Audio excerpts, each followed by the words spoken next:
जो बोलते हैं मुख्यमंत्री नीतीश कुमार जी कि मैं दलित का समर्थक हूं, ये सिर्फ ढोंग, ये ढोंग है। ये भीम संवाद काम नहीं आने वाला है। सरकार आपकी, सत्ता आपका, और हेलीकॉप्टर आप रोक रहे हैं। और रहा सवाल दलित समाज का, दलित समाज दबा कुचला समाज होता है। जब कोई शेर निकलता है आगे तो उसको रोकने का काम करती है सरकार। दलित समाज के डॉक्टर आज वो रो रहे हैं, उनकी आंख में आंसू है। मैं इमाम गजाली उनकी आंख में आंसू पोंछने का काम करेगा। मैं उनकी आवाज बनूंगा। इमाम गजाली लोक जनशक्ति पार्टी रामविलास का जिला अध्यक्ष है, प्रत्याशी भी रह चुका है शेखपुरा विधानसभा से। मैं उनकी आवाज बनूंगा। इसे हमारी पार्टी कहती है जात ना पात, करे सबकी बात, बिहार फर्स्ट, बिहारी फर्स्ट। यहाँ सरकार तो आपकी है, सरकार तो महागठबंधन की है, सरकार तो कांग्रेस वालों की है, सरकार आरजेडी वालों की है, सीपीआई सीपीएम। तो कहाँ गए उनके नेता? आज उनके नेता का मुंह क्यों नहीं खुल रहा है बोलने के लिए? ये रावण रूपी चेहरा नहीं चाहिए, यहाँ चेहरा चाहिए बाबा साहेब भीमराव अम्बेडकर का, जेन्युइन चेहरा चाहिए। सरकार ने मना किया होगा वजह, देखिए सरकार उनका, सत्ता उनका, अधिकारी उनके, पदाधिकारी उनके।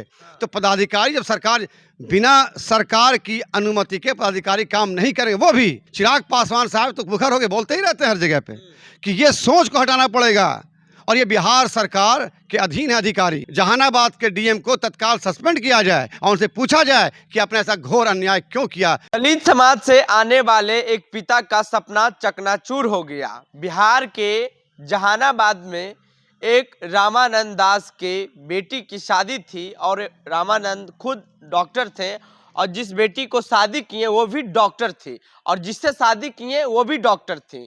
लेकिन जब शादी बिहार के बोधगया में संपन्न हुआ तब उनके जो पिता थे उनका इच्छा था कि हमारी बेटी का जब विदाई होगा तो वो हेलीकॉप्टर से जाएगी। लेकिन ऐन वक्त पे उन्होंने हेलीकॉप्टर बुक किया और फिर 8 लाख रुपया भी उन्होंने दिया। उसके बाद क्या हुआ कि जो हेलीकॉप्टर लैंडिंग की अनुमति नहीं दिया गया। इसी मुद्दे पे हम बात करेंगे। लोजपा रामविलास के अल्पसंख्यक प्रकोष्ठ के नेता हैं हमारे साथ। कैसे देख रहे हैं एक दलित समाज के आने वाले पिता का सपना का चकनाचूर कर दिया? सबसे पहले मैं तो जिला अध्यक्ष हूँ शेखपुरा का और संसद प्रतिनिधि मैं हूँ। मैं हाँ, बहरहाल देखिए सरकार है नीतीश कुमार जी की, सरकार तेजस्वी यादव जी की। दलित का मसीहा कहते हैं अपने आप को, और दलित समाज के साथ जो अन्याय हो रहा है, जुल्म हो रहा है, उसको कौन देखेगा? इसीलिए हमारे चिराग पासवान बराबर मुखर होकर बोलते रहे हैं बराबर। वो भी तो दलित हैं, वो दलित और हम लोग मुस्लिम, तो जुल्म दो ही जात पर तो हो रहा है। दलित पर जुल्म हो या मुसलमान पर जुल्म हो। तो कहीं ना कहीं मैं इसकी घोर निंदा करता हूँ कि दलित समाज से आने वाला, ऐसे तो दलित समाज बहुत कम होते हैं जो पढ़े लिख करके इतने हायर पोस्ट पे। मैं डॉक्टर साहब को सैल्यूट करता हूँ, धन्यवाद देता हूँ कि आपने अपने सपने को साकार किया। आपने दलित समाज के सपने को साकार किया और दलित समाज को आपने एक हौसला अफजाई देने का काम किया। मैं आपको तहे दिल से शुक्रिया अदा करता हूं। कहीं ना कहीं सरकार की साजिश थी इसके अंदर, जो आपके हेलीकॉप्टर लैंडिंग को रोका गया। अरे यार, कौन सी बात, हर बाप की इच्छा होती है कि हमारी बेटी की जब शादी आए, हमारा दामाद जब आए, जब शादी हो, दामाद हेलीकॉप्टर से आए, हर की इच्छा होती है। अपने डॉक्टर, बेटी डॉक्टर, दामाद डॉक्टर, पढ़ा लिखा परिवार है। इसमें दलित समाज और ये समाज कहाँ से आता है? हमें यही जो ओछा सोच है, जो छोटा सोच है, ये सोच को बदलना पड़ेगा।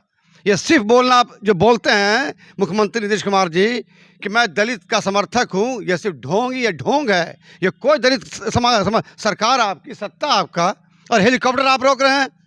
मैं इसकी घोर निंदा करता हूँ। और रहा सवाल दलित समाज का, दलित समाज दबा कुचला समाज होता है। जब कोई शेर निकलता है आगे तो उसको रोकने का काम करती है सरकार।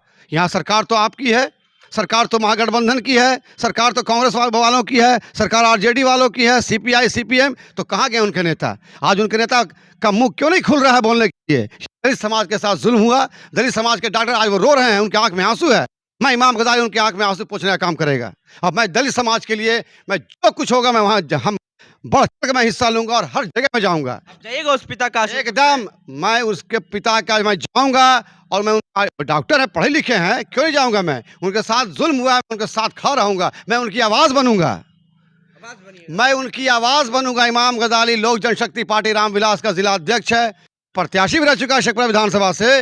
मैं उनकी आवाज बनूंगा। इसे हमारी पार्टी कहती है जात ना पात, करे सबकी बात, बिहार फर्स्ट, बिहारी फर्स्ट। ठीक है, आपने कहा हम आंसू पोंछेंगे, लेकिन जो भीम संवाद बुलाते हैं दलितों के नाम पे, और जो दलित समाज से आने वाले एक पिता डॉक्टर है सुनिए, उनको नहीं सुनते हैं उनके सरकार के अधिकारी, तो आखिर क्या है भीम संवाद? भीम संवाद एक ढोंग है।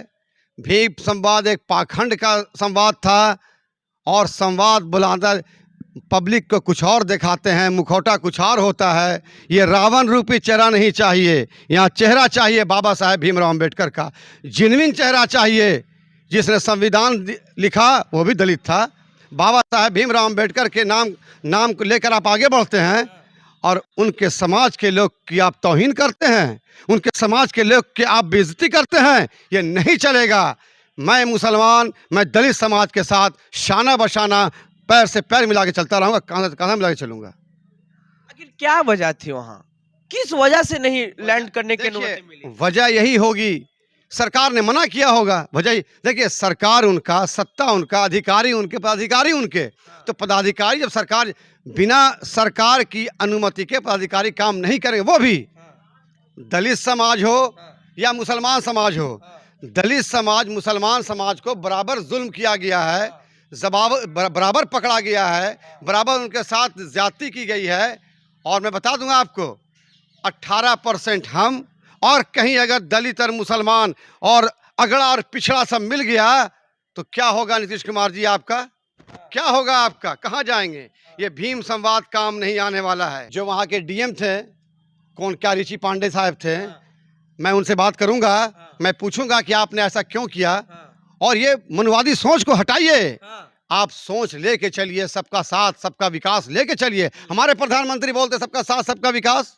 आप ठीक है, आज आप डीएम हैं, कल सत्ता हमारी भी आएगी, कल डीएम आपको भी रहना पड़ेगा, उसे जवाब देना पड़ेगा। उस वक्त मैं क्वेश्चन करूंगा, चिराग पासवान क्वेश्चन करेंगे कि हेलीकॉप्टर लैंड क्यों नहीं किया था, तो क्या जवाब देंगे आप? उस वक्त काम नहीं आएगा आपका, कोई सोच काम नहीं आएगा। सोच आपका, काम आपका आएगा, आपकी करनी, आपकी कथनी, वहाँ पे ही काम आएगा। स्वर्ण समाज से आते हैं? नहीं, ऋषि पांडे। मैं क्या बात, स्वर्ण समाज से आए, उनकी सोच अगर सही होगी, मनुवादी सोच के आप अगर होंगे तो ऐसा आप नहीं काम कीजिए। स्वर्ण समाज कभी नहीं, हर स्वर्ण समाज को सारे लोग हैं। बाबा साहेब भीमराव अम्बेडकर के दोस्त के साथी भी स्वर्ण समाज के थे, पंडित जवाहरलाल नेहरू स्वर्ण समाज के थे। तो हर समाज, इमाम गजाली खराब हो सकता है, मुसलमान खराब नहीं हो सकता है। आप अमन बाबू खराब हो सकते हैं, पूरा समाज खराब नहीं हो सकता है। एक आदमी खराब हो सकता है, समाज खराब नहीं हो सकता। लेकिन यहाँ पे जो सोच थी साहब की, उसकी सोच की मैं घोर निंदा करता हूँ और ये सोच को बदलें, सरकार मेरी भी आएगी। कहीं ना कहीं उनका सोच यह था, दलित और स्वर्ण मनुवादी। दलित स्वर्ण छोड़ दीजिए, इसका मैं करता हूँ कि इसकी उच्च स्तरीय जांच हो और सारा कहानी बिहार सरकार की तरफ से हुई है। कोई सोच किसी के, बिहार सरकार की सोच है, बिहार सरकार दलित विरोधी है और ये दलित विरोधी सोच को उजागर करना हम सबों का काम है। खासकर चिराग पासवान साहब तो मुखर होकर बोलते ही रहते हैं हर जगह पे कि ये सोच को हटाना पड़ेगा और ये बिहार सरकार के अधीन है अधिकारी, तो उनको दबाव आया होगा उनको भी, लेकिन ये सोच को बदलना पड़ेगा। और इसमें नीतीश कुमार की और तेजस्वी यादव की यहाँ पर पूछ उनकी होगी, जवाबदेही उनकी है कि एक दलित समाज का बच्चा, एक दलित समाज की बच्ची की शादी है, वो भी डॉक्टर परिवार से, वो भी डॉक्टर परिवार से आते हैं। और वो अगर उनकी इच्छा थी कि मैं हेलीकॉप्टर से हमारी बेटी आए, हेलीकॉप्टर से हमारी बेटी का बारात, हमारा दामाद आए, तो आपने उसके सपनों को चकनाचूर किया है, उसके सपनों को तोड़ा है और ये अपमानित किया है, अपमानित किया है। तो मैं बिहार सरकार की घोर निंदा करता हूं। नीतीश कुमार जी, आप छोड़ दीजिए, सत्ता में क्यों बैठे हुए हैं? सिर्फ भीम संवाद से काम नहीं चलेगा। दलितों के नाम पे भीम संवाद मत कीजिए। आप भीम संवाद तभी कीजिए जब मोहब्बत हो बाबा साहेब का दिल में। आपके बाबा साहेब मोहब्बत है नहीं, जब दलितों से जब बाबा साहब से मोहब्बत होगी तो दलितों से भी मोहब्बत होगी। जब दलितों से मोहब्बत होगी तो ऑटोमेटिक बाबा साहब से मोहब्बत है। जब बाबा साहब से मोहब्बत होगी तब आप दलित का अपमान नहीं कीजिएगा। ये तो सोची समझी साजिश है। नीतीश कुमार ने सोचा कि एक दलित परिवार का लड़का हेलीकॉप्टर से आएगा, एक दलित परिवार डॉक्टर हेलीकॉप्टर से आएगा, तो ये सोच नीतीश कुमार जी को बदलना चाहिए। जहानाबाद के डीएम को तत्काल सस्पेंड किया जाए और उनसे पूछा जाए कि आपने ऐसा घोर अन्याय क्यों किया, और उनका पैसा तो इन्वेस्ट हो गया। और मैं सरकार से अनुरोध करूंगा कि डीएम के सैलरी से, जहानाबाद के डीएम के सैलरी से 4 या 8 लाख रुपया काट के उस परिवार को दिया जाए जिनके साथ ये घटना हुई। आप उनके साथ हैं? मैं उनके सब साथ है, हम कंधा कंधा मिला के चलने को तैयार हैं। उनके अधिकारी का दोष है, सरकार के दबाव में इस तरह से कर रहे हैं। सरकार के दबाव में के हुआ है। मैं कहूँ ना, हमारी पार्टी का नारा है सबका साथ सबका विकास। हमारे पार्टी में अगड़े भी हैं, हमारे रामविलास पासवान की सोच हम लोगों के अंदर है। हमारे पार्टी में हर लोग हैं, अगड़े भी पिछड़े भी। एक इंसान खराब हो सकता है, समाज खराब नहीं हो सकता है। मैं डीएम साहब जहानाबाद डीएम को मैं घोर निंदा उनका करता हूं और बोलता हूं कि आप अपनी सैलरी से 8 लाख रुपया कटाइए और दलित परिवार को आप पैसा वापस कीजिए। चलिए, शुक्रिया। बहरहाल अपना प्रतिक्रिया नीचे कमेंट बॉक्स में दें। फेसबुक पे देख रहे हैं वीडियो को शेयर कर लें, यूट्यूब पे देख रहे हैं चैनल को सब्सक्राइब कर लें। बहुत बहुत धन्यवाद।